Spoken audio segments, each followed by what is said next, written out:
Bon, je ferai bien une intro suspense, mais vous avez déjà lu le titre. Donc bon, enchaînons rapidement avec l'une des distributions Linux les plus attendues de l'année, Linux Mint 18.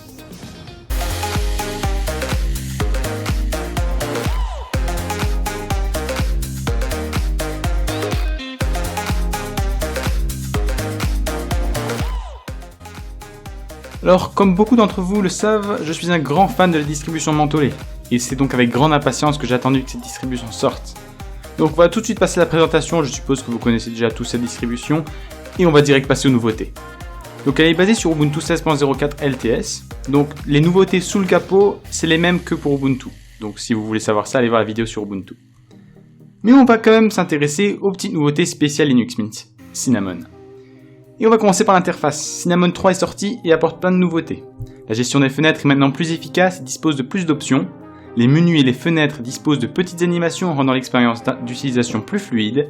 Les interfaces pour l'accessibilité et le son ont été remaniées et intégrées à Cinnamon même. Les applications par défaut peuvent être choisies pour plus de types de fichiers. Les applications à la barre de lancement peuvent maintenant être lancées avec des options spécifiques. Enfin, GTK 3.20, Spotify et Viber sont maintenant mieux intégrés.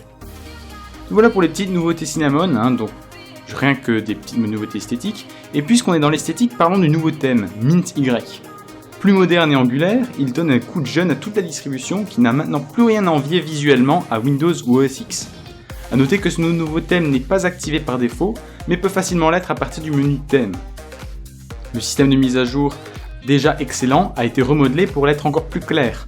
Maintenant, il devient très simple de choisir une politique de mise à jour pour le système, surtout pour les débutants à l'aide de cette interface au premier démarrage. La vue des différents kernels a été aussi remaniée pour être plus compréhensive. Le choix d'application par défaut est toujours excellent. A noter que beaucoup de logiciels de base ont changé de nom, car maintenant les X-Apps ont fait leur apparition. Ces applications sont basées sur celles que l'on connaît déjà, par exemple Pluma devient XZ, Totem devient Xplayer, etc.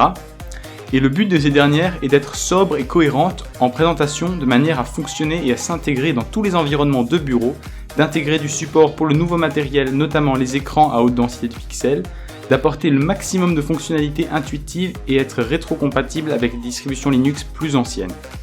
Ceci est un excellent pas dans la bonne direction et c'est bien de voir Mint s'équiper de ces programmes.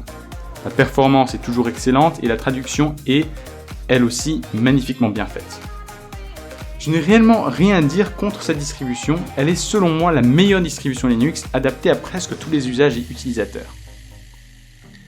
Et si vous avez d'autres distributions que vous croyez être la meilleure dans la catégorie, dites-le moi en commentaire.